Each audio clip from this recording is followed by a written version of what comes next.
Welcome back to Should You Watch This with the Popcorn Priest, a weekly podcast where movie enthusiasts, ex-movie theater projectionists, new and old friends take the time to talk about a movie that we just watched and answer that very question, should or shouldn't you watch this?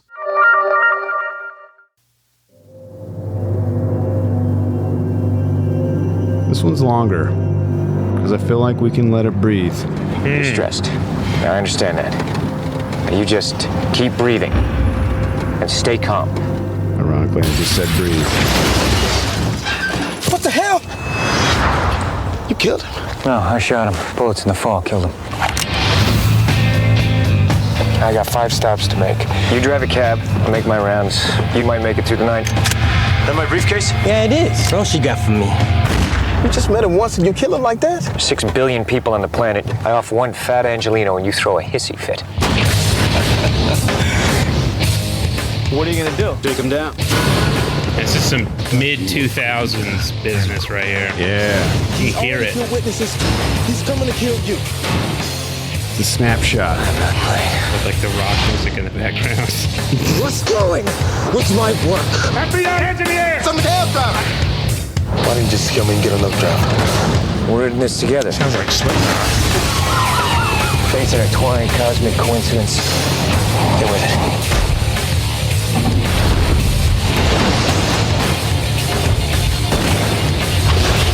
Collateral. New news. We're ahead of schedule. Come on, buy a drink. So here's my spoilery question. All right.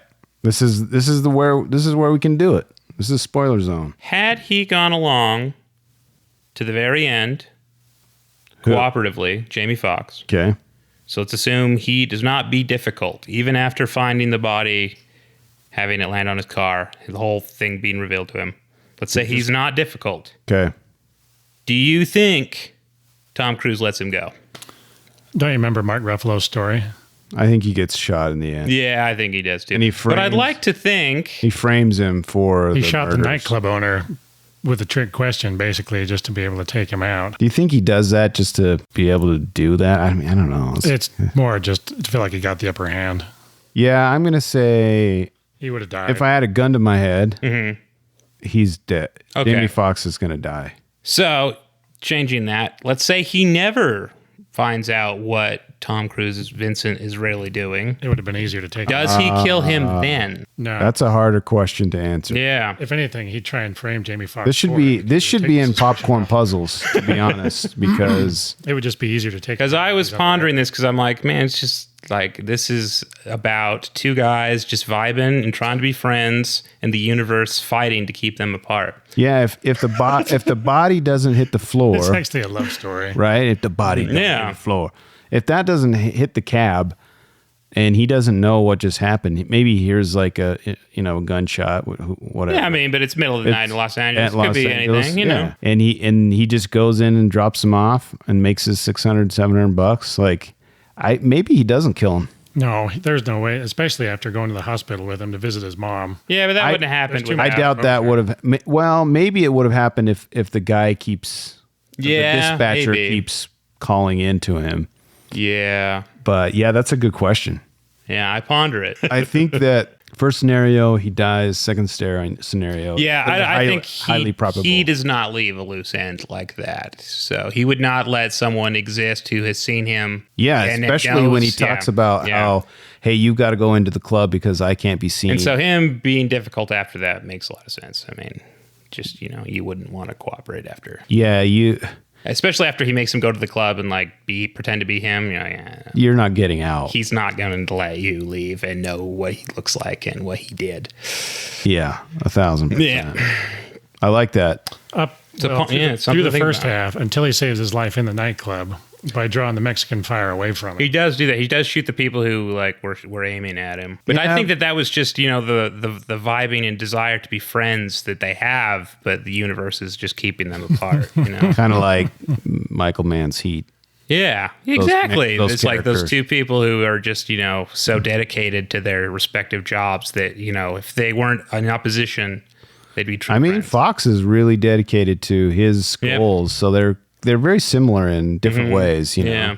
One of them drove the straight and narrow, and the other one did not. I like that. Yeah, I don't know. It's a very good question, and we should have put it in puzzles, but I like that we kicked it off by that. You're ruining the categories. No, that's fine. I have to edit it. You could move it there. I could move it, but I'm not. I'm going to leave it. Popcorn bubble. Let's get into popcorn trivia. Let me tell you something, pendejo. All right. In an interview, an American cinematographer, Michael Mann, said that as far as he was aware, this was one of the first movies to attempt to make a look out of digital video, rather than trying to make digital video look like film. This approach meant the movie could be shot in low-light scenes of urban desolation Mann wanted, because digital reacts much better to low light than film. The approximately 20% of the picture that was shot on film was mostly, according to Mann, the portion set in the Fever nightclub, because this is the scene with the brightest lighting in which digital video does not perform as well. Yeah, that's a good point. It's less grainy. You don't think about that because remember we were talking about this with Thief, how the night scenes in that were like heavily lit, like it seemed like almost excessively, and they with a lot of water too. Yeah. And thinking about it that way, the fact that it's very difficult to compose shots on 35 millimeter in the dark just because of the nature of it. Yes. That you can tune the digital to not have that problem. That does make a lot of sense. Yeah. Well, and I'm untrained, I guess. I mean, I've watched a lot of movies, but it didn't feel different going into that scene. Did you notice like, oh, that was shot on a different... I was too busy rocking my head back and forth, vibing to the music. Yeah. It's not as grainy. Like the digital photography is nice because you get like the graininess in the low light. Like it is really cool. It seems more rough, but then when they do go into that nightclub, everything's a lot smoother and clearer. You can see the action a lot better. And now that I think about it, you don't see the same graininess during the gunfights when they're towards the back, kind of with the brighter lighting. I noticed the grain slightly less in the 4K cut, which was okay, but it was still there. It's nice to I would say I noticed it less too. I didn't really notice it that much this time, but there's such low lighting in that. But when I first saw it, I definitely noticed the grain, which I liked. I mean, it's the whole movie's. It's similar to Miami Vice with it like being more style than substance. Although I'd say it still has more substance than Miami Vice does. Yeah, but I'm looking forward to the day when we watch and review Miami Vice. Public Enemies was the same way though too. They did that all digitally. Yeah, that one still has more of a plot than Miami Vice really ended up with. But I mean, it's the same kind of yes there too. That I actually didn't. I remember not liking it. I only saw it once though. I love that movie. No, yeah, I didn't think it was very good. I agree with you. Noble Gas Drive. It's not. It's like Heat, but not as good. And Johnny Depp's not as good as any of the other lead actors he's worked with. And I don't know. I agree. But Stephen Lang was awesome in that movie. Yes, the FBI guy. Yeah, he's pretty good. So this was interesting. I didn't know this. These are kind of like the what ifs. This movie sat on DreamWorks development books for 3 years. Mimi Ledger was initially attached to direct until it passed on to... Wasn't it Frank Darabont? Janusz Kaminski? Janusz Kaminski. It wasn't until Russell Crowe became interested in playing Vincent, the hitman, that the project started gaining momentum. Crowe brought Michael Mann on board. Now, Russell Crowe is a villain. Have you guys seen Rampage or whatever that movie is? Oh, the constant delays Crowe pushed Crowe off the project. Mann immediately went to Tom Cruise with the idea of him playing the hitman and Adam Sandler as the cabbie. I could see it, yeah. That would have been cool. After Punch Drunk Love, I could see him pulling it off. I would have enjoyed that. It kind of would have been like a less skeevy, like Uncut Gems, kind of a like frantic. He would have been low key, but then he could have done it. The conversations would have been different, but I think Sandler would be able to show like he could have done it better than Jamie Foxx did, like being worried or like anxious that he's going to die. Oh, I don't know. I think Jamie Foxx does it pretty well. He does a great job. like when he's like the social anxiety attack he has when he's like told he has to go into like the nightclub, the whatchamacallit, whatever the cartel guy's place to get the info. He's like, I can't do this. He's like, I'm going to kill your mom. And he's like, I can't do this. Yeah, that's intense, man. Speaking of other people that were involved or potentially involved, Val Kilmer was cast in the role of Detective Fanning, but pulled out before filming began due to scheduling conflicts with Alexander. Val Kilmer was in that. He was, oh man, what a bad movie. What a terrible movie. Mark Ruffalo obviously was cast in the role. Leonardo DiCaprio was considered for the role of Vincent, but he was too busy shooting The Aviator. Both of those movies, Alexander and Aviator, came out in 2004. So crazy. This was really cool. I like stuff like this. Tom Cruise really fell when he stepped on that office chair at the latter half of the film. Michael Mann liked the anomaly so much that he left it in the film. When he takes that chair, when he's chasing Pinkett after Smith, he shoots him in the face and he gets up. Oh, right. And he throws the chair through and he jumps and he slips and falls on it. That was back up. How do you know? It's like it does. Yeah, it plays well. It plays really cool because he's like, again, he's not. Well, he's just been shot. Yeah, he's like he's kind of frazzled and he's not. Yeah. No, that works. I think I would have thought that. Yeah, I mean, I guess that you probably wouldn't plan that. I guess because it's not. It looks. Yeah. Yeah, it looks like what it is. Yeah, it plays well. Yeah, it does. I really like that. Let's see. Australian screenwriter Stuart Beattie was only 17 when he took a cab home from the Sydney airport. It was on the ride that he had the idea of homicidal maniacs sitting in the back of a cab with the driver nonchalantly entering into conversation with him, trusting his passenger implicitly. Beattie drafted his idea into a 2-page treatment. Later, when he was enrolled at Oregon State University, he fleshed it out into his first screenplay titled The Last Domino. He put the script away, taking it out occasionally for revisions and rewrites over the following years. My buddy just told me a story similar to this. The idea of like being by a murderer or a hitman or someone that does nefarious things and you don't ever know, like if you're at the grocery store or whatever. So my buddy, he's been on the pod, his name's JJ. There was a guy that just got arrested like 2 days ago for some murders in Ogden. What? Yeah. He used to stop doxing yourself, man. He used to go to lift weights with this guy at the gym. Oh man. He like spotted with him, and then he went to so this guy murdered someone on a Friday. He sees him at a sporting event on Saturday. The guy later goes to Ogden the day he was here last week at my house, and he murders someone else in Ogden. And he's like waved at him after he had already murdered the first person, and then he left to go murder the second person. Then he got caught and then confessed to the other murder, and he's in jail now. Yeah, that's like this is a really interesting like thought, and it's cool, interesting that he wrote a script about it. But because I mean, yeah, he is right. The way that like I mean, cabbies are like, I don't know that you have to. I think not all cabbies are that way, but you know, like the ones that are trying to be conversational. It's like, I think maybe it's just, I don't know if it's for them, like just to get through the day, which I understand, or if maybe they actually do like people and they like that part of their job is meeting people. I don't know. But yeah, you do get that with like certain, like, especially very sociable people. It's just weird though, that you may or may not have some like horrible person in your vehicle. That's what this film's all about. Did you ever see Taxi Driver with Robert De Niro? No, where he's got like Martin Scorsese like being insane in the back seat, saying all sorts of horrendous things. I'm afraid to watch that. It's not too much, but yeah. I'll put it on the list. It's a great example of what you're talking about. Only it's not knowing. It's like knowing the guy in your back seat is a monster. Right. The best part is when he takes his date to see Deep Throat. Yeah, see what the deal is when she's all freaked out. What a funny movie. He's like, well, I know about it because everyone talks about it, but yeah, I haven't seen it. I'll have to put it on the list. It's interesting, slow paced, but yeah. The last piece of trivia I have, and I like this: Tom Cruise trained for 3 months in how to handle firearms under the supervision of the LAPD. That's right. This was the first time Cruise had worked with live rounds. My understanding is he was like same as the T-1000 in Terminator 2. Practice so that he did not blink while firing. A lot of people do that in films. Because it's that's proof of training, I guess. But I noticed that with the T1, the liquid metal guy. Yeah, the T-1000. There's a post on like Twitter or something. They have him talking about it, but yeah, Tom Cruise does it as well in that movie.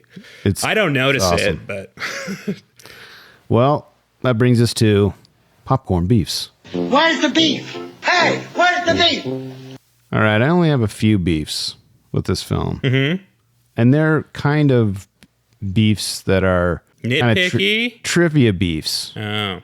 Mark Ruffalo states the scene where Fanning first discovers Ramon Ayala's disappearance and proceeds to call for SID, that Michael Mann insisted on 80 or more takes. Ruffalo goes on to say that you begin to lose your shit, he says. Mm-hmm. Jamie Foxx and Barry Henley confirmed that Mann did in fact film a massive number of takes. Fox stated, "Oh yeah, that hurts, because Michael Mann can take a lot of takes until he gets what he wants." What do you... I don't Kubrick know. did that too. I feel like as an actor, what does that do to you after 80 takes of doing the same It's thing? an interesting... I'm curious what... I mean, if directors just want to have a lot of options. But at the same time... It's like they're going to get worse, you'd think. Yeah, I feel like the first... Yeah, like especially if you have to have an emotional, crying, how do you... You're going to get irritated, you're going to get aggravated. If that's the point, and that's what you're trying to dry out, maybe that's... I mean, I think that's what Stanley Kubrick said he was trying, or people say what he wanted from Ruffalo, though, was to be like just... Or maybe get a level of exhaustion out of him. It is late at night. I don't know. Yeah, I don't But like yeah, it. who That's else? my beef. Fincher does that too. Fincher does that too, yeah. And yeah, I don't know. Here's my next You know who beef. doesn't do that? Clint Eastwood, because he was an actor and hated it when he was an actor. Yeah, he's like a one-take guy. one, two take guy. Yeah. Yeah. like Brando. So James Newton Howard, who scored the film, recorded more than an hour of music for this film, only to have it replaced with source music and additionally music by Antonio Pinto. This is a trademark of Michael Mann. I mean, I like what Michael Mann does with music, but that would offend you. That's insane that this guy did an hour worth of score and then it's all cut. Well, what if he didn't like it? Yeah, I guess if he got paid. Yeah. As long as his time wasn't wasted. All right. It just didn't fit the mood. And then here's another beef. And this is not a beef with the film. This is a beef with the internet. Okay. Jason Statham, as you know, we see him as a Very cameo. briefly. The internet says his cameo is regarded as being a character Frank Martin from The Transporter and its sequels. It isn't. He delivers a bag to Vincent at the airport. No. Stop it, It's internet. just, it's just Statham in a minor role. Yes. Stop it. That's all my beefs with the film. No. You guys have any other beefs? I mean, they don't bother me, but like what the guy says, like it takes place in heightened movie land, like where The Fugitive is the movie The Fugitive, where it's like this isn't how anything would go. A hitman wouldn't actually do things this way. Yeah. Like, and I'm assuming it's a cartel hit. It's kind of hinted at that it is. Yeah. I don't think they'd have one guy. Yes. I think that they would have someone for each person. Yes. But, you know. And there's also several shootouts where police never seem respond or nobody ever seems to notice in a residential area. That's not the point of the movie. So that person on IMDb needs to calm down. Yeah. The internet needs It's very stylized, but it is not, yeah. Yeah. That's what Would you really want a gritty hitman movie? No. No. Well, like, I guess not gritty, realistic. More realistic, Yeah, authentic hitman movie. I mean, the best. Have you seen Michael Clayton, either of you? Mm-hmm. That's a good show. No. There is a hit in that is probably the most, like, I'm like, this is probably how they actually go. Oh, yeah. Where it's like very, very cleanly done and made to look like a suicide, like almost imperceptibly. And it's like where they inject him with poison between his toes to like induce a heart attack or something, and then throw pills everywhere. Like it's the stuff like that where it's like that's probably more what you get than someone with a pistol and double tapping him in the chest, and one in the head. Doing really like expert gunman like stuff. But yeah, I agree. It would probably be more like Eastern Promises, where they just catch him at the barber and then saw their head off. Yeah, it's like, but you don't want that. So if you aren't expecting the stylized, heightened, like Michael Mann crime reality, which again I think a lot of his movies do take place in, I would say Miami Vice. I mean, he does his best at hiring people, casting people that are actual criminals. Yeah, and then he kind of like adds his like, you know, his moviness, and that's what makes it awesome. That's why we like to watch them. Yes, over and over. Yeah. He makes them movies, not just any other beefs crimes. before we get into puzzles. A sphincter says what? Guess not. What? What? A sphincter says what? Exactly. Okay, so here's my puzzle. This is a puzzle because we've talked about how actors and actresses, more so actors, get into crazy like preparation for films. You know, we already talked about how actresses do. Yeah, everyone does, I guess. Not everyone, but there's men and women, like the Daniel Day-Lewis, Meryl Streep. Yeah, that kind of preparation. Robert De Niro. Not like the Charles Grodin preparation. I have to spend 5 years studying this role for it to be just perfect. The best was that show W, that what's his name, Josh Brolin did playing W. Oh yeah. The only research he did was calling businesses in Texas to listen to their like accents to try to mimic it in the show. Yeah, that's fine. So this one was a puzzle to me. According to Michael Mann, Vincent is a man able to get in and out of anywhere without anyone recognizing or remembering him. To prepare for the movie, Tom Cruise had to make FedEx deliveries in a crowded LA market without anyone recognizing him. I mean, Tom Cruise had to do that? That's what he said. With the gray hair, though. With him looking like Vincent. I think he could do it. Yeah, you wouldn't notice. You just hear that hair really makes him look You would different. think, you're like, what an attractive man. But you would then be like, well, whatever. Have a nice day, sir. Yeah. Especially if, I guess he had a uniform on. Yeah. You'd be like, wow, he's a good looking guy. Familiar. Okay, bye. Yeah. Because you're not going to expect that, and you're going to think it's rude to ask. Because you like, it's not, in that situation, you're not, it's like, it's not actually Tom Cruise delivering me a package. True. It's someone who looks an awful lot like Tom Cruise, and it would be annoying to ask and possibly rude. Exactly. So I bet you that does happen. It's like Viggo Mortensen, where he was just homeless, preparing for the road. Yeah. You wouldn't think that Viggo would be sleeping out on the street like a homeless bum. Yes. Here's another one. Between them, Michael Mann and Stuart Beatty constructed elaborate backstories and family histories for the main characters, right down to photographs of their hometowns. What do you guys feel? Is that necessary? The level of detail that Mann goes to? Because Tom Cruise, I mean, I'm not an actor. Was appreciated it. Yeah, but I don't know. I think it just. I don't think it takes that much work for them to do it. Like I think they enjoy doing it. Did you ever see any of the interviews with Quentin Tarantino during like Once Upon a Time in Hollywood? No. Where he is giving the most insane biography of. He wrote a novel. I know, but about the movie. He's giving like this description of Leonardo DiCaprio's character's career as if he were a real guy, and excitedly. And very he's very into it, and I think he had a lot of fun making it and writing it. So I think that's. So saying it's too much is I don't think they felt they had to do it. I think they wanted to do it. Well, I think it gives the characters something more to work with. I think it helps the actors. The question is whether it was necessary for them to. But you're probably right. It's probably them enjoying. It's like they just love doing it. They like doing that. That's my bet. Which I think, whether half of it, fourth of it is used, that enthusiasm and passion makes for the films that we get. And if you have to I think that helps if you have to make some improvisations or something has to change, something. If you have some reason, it's like, oh no, this makes sense to me that we could do it slightly differently because he's from Ohio or something like that. Yeah. Here's my last two puzzles. The parking garage rooftop belongs to the Secret Service. And it was a long haul convincing them to let the film shoot up there. Do you think that's true? That's a puzzle to me, if that's even true or not. That's what I read. Well, I guess they might have a Secret Service parking. It wouldn't surprise me if there was a LA. Government, parking garage there. That doesn't surprise me. Don't they do money stuff, counterfeiting? So they do things more than just a section. Service does money. Yeah. So that makes sense to me that they would have an office there. Them being difficult, I think, is not them being secretive. I'm thinking that's just government bureaucracy. Yeah. Yeah. And being having to obtain permits. We have to close the parking. And how many people are going to be here? You're going to have to fill out Form 5D. And we need background checks on all the personnel. So I think that's more. So yeah, that's probably. I don't think it was some big being we can't have this. No, I think it was more just kind of a difficult communication thing. Here's my last puzzle that I found. Tom Cruise and Jamie Foxx reportedly became great friends during the shooting of this film.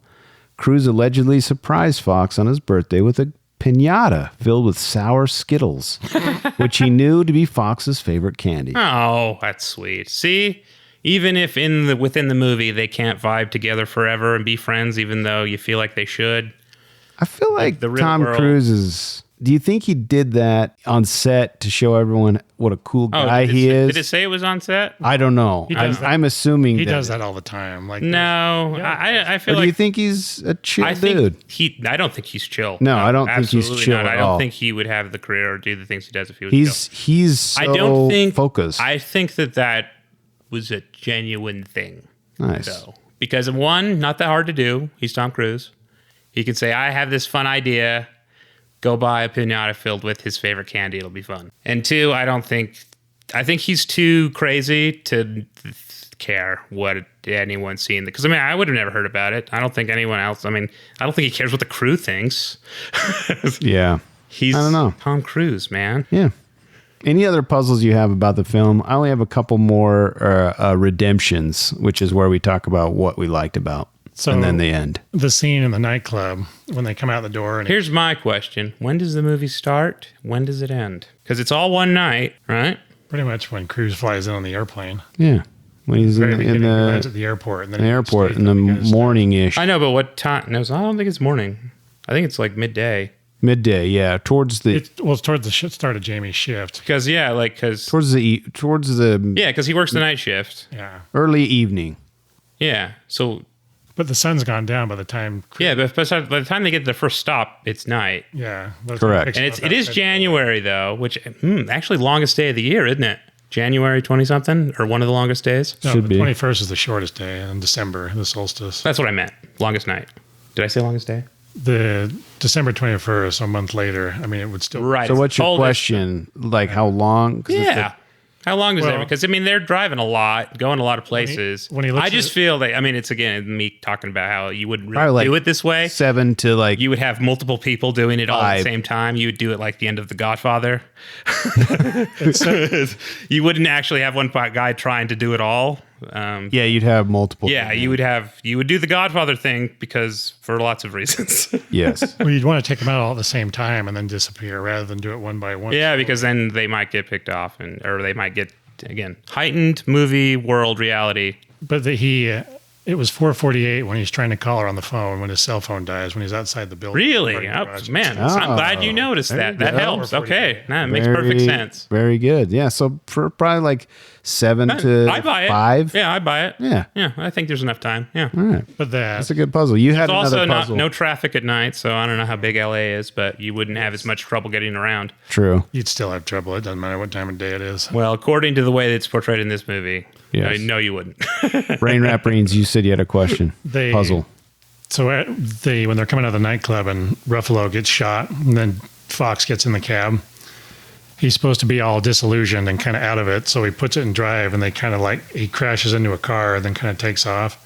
Oh, yeah, yeah. I guess Cruise and Fox were both sitting in the car, and Cruise just started laughing because he wasn't sure what was going to happen. Like Fox just floored it and then scraped all across the cars, like for real. And Yeah, he was supposed to have his door open, and it was jammed, and so he just ran into the car like that. Yeah, and I guess Cruise was just laughing his head off in the back the whole time, just like loving it because nobody was sure what was going to happen. Well, and also there's there's an interview of them asking him about that scene, and Jamie Foxx says that everyone swarmed Tom Cruise to see if he was okay, and no one cared about Jamie Foxx. Like a big accident. Yeah, that's awesome. I actually had that in Popcorn Redemption. I have exercised the demon. This is our last category, and this was created because of Macbeth. And we just want to say all the nice, even though we like this film, this is a place where we just talk about all the things we like about it. And I only had 2 things. There's no opening credits to the film or a title. The only credit scenes are at the end, starting with directed by Michael Mann. The title is at the end. Huh. Mm-hmm. What do you guys, I love that. I love that. It's different. I love that. It makes me feel like I'm just That's what I like into about a story. A lot of Nolan movies is he just gets going. There's not the production companies and everybody involved. He just gets right into it and just gets going.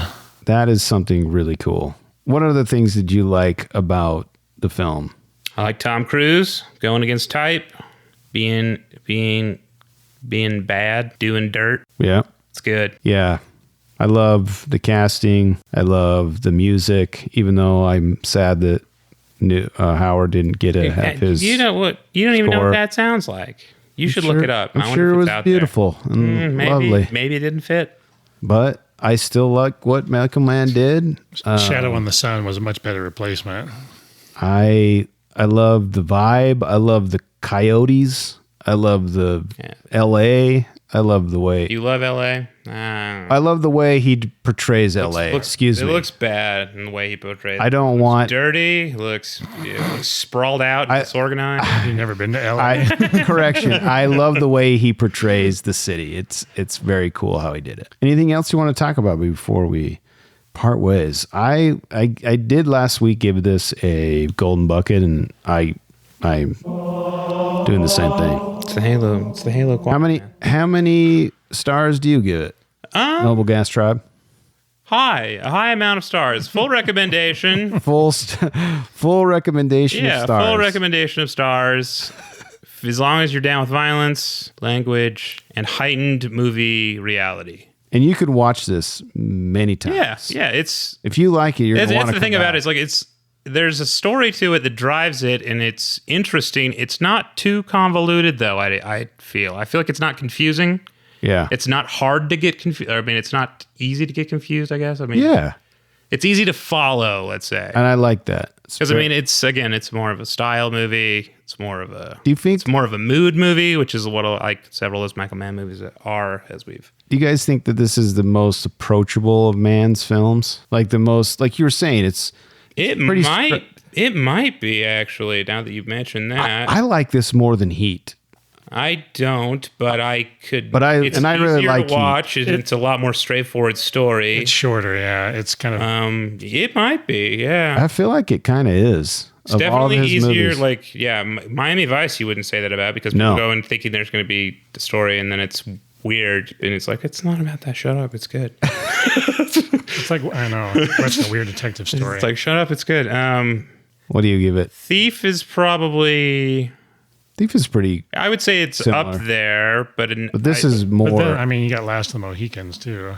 I don't think that's his most accessible.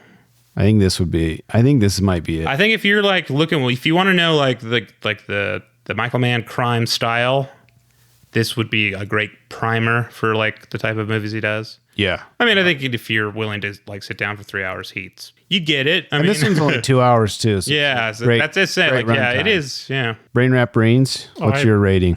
4 out of 4. This is one of my favorite movies. Like, oh my gosh, this is the first time. No, it isn't. There's been a few. We've all liked. What are you saying? We were negative on like Ronin was 4 stars. Heat 4 stars. Zodiac's 4 Heat stars. was 4 stars. That's right. Zodiac is 71 was 4 stars. We all like Big Lebowski. There's no way we did not like that. All right. Did anyone nitpick that? If so, I'm going to fight all of you. Nitpick what? The Big Lebowski. Oh yeah, we all gave that 4 stars or high marks. Yeah, the highest mark. The fullest Lebowski marks you could give. I love it. Anything else we missed before we say goodbye? Part of me, I don't know. I guess it would change the whole dynamic. The first time I watched it, I just remember thinking, I would have loved it if, like, during that shootout, Jamie Foxx had died. Like, Jada lives, but Tom Cruise has to, like, flee because the police show up or runs off. This would have been one I would. You wanted, like, the 310 to Oh. Yeah, I'd want the bad guy to kind of win. Speaking of that. Oh, man, there is. It made it much more like. Do you think that Tom Cruise's character, do you think Vincent, he would have shot him? I mean, you see how Jamie Foxx is just shooting kind of. But I mean, they give him like so many reasons why he would have gotten lucky. Like the lights are going out when that happens, and then you see the door in between has bullet holes in it or bullet impressions where they blocked the bullets. In the same. So I mean, it was a crapshoot. Like how it would. They explained it really well. But do you think that Vincent would have gotten an ass shot? I mean, he's standing right in front of him. Yeah, but he was behind the door and the lights were flashing. They were shooting through the windows. All right. But at the same time, I'm crapping on your point. No, just at the same time, but Vincent's also been shot in the face at that point, and he's bleeding real bad, and he's tired from running around. So I mean, they're both exhausted by the end of it. So I mean, it could have been a toss-up either way. So you'd have liked to have seen I would have liked to have seen He wanted him to get away. Jamie die, Tom Cruise get away, but then Jada like surviving to be able to finish the trial. Why?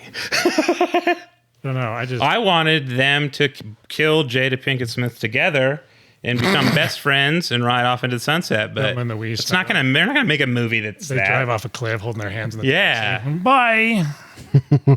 I think that's it. That's a terrible ending that you want. Although when I have seen endings like that, I do like them. So I don't know. See? That's true. There are some like There's actually quite a few that I get Like The Mist, exactly. 310 to Yuma has that exact ending that you're talking about, and I dug it. The Mist is an intense. That's a hilarious, great ending. Oh my gosh. 310 to Yuma was weird. I like the way it ended, but I hate that Russell Crowe was trying to help him be the hero. Or What, you didn't like the character's motivation? Russell Crowe's no, he should have been. I don't know. What? This is It all made sense to me. No, it makes sense. I have issues with that. This is classic. Should you watch this with Noble Gas Tribe and Brain Rap Reams that we're talking about? Several different movies. during 310 to one Yuma right at the very end. I haven't seen that movie probably since it came out. Well, with that, that's it for this week. But I'm with you always. Look for me in the cloud at Popcorn Priest. I love movies and would love it if you'd share the love. Share this with the movie lover in your life. Another way to support the show is by throwing a few shekels at the priest. Visit patreon.com/Popcorn Priest and see what extra perks you can enjoy. If you made it this far, go give us a 5-star review on Spotify and Apple Podcasts. I command trillion thee. stars. Yes, give us 1,000,000 trillion stars. Yeah. As always, thanks for listening, and thanks to my guests, Normal Guy Tribe. Normal Guy Tribe, I guess, and Brain Rappery. Free Guy Tribe. Always a pleasure. And remember, when you watch movies, you can pop off, pop in, or pop out. But always bring the popcorn. We'll see you guys next week.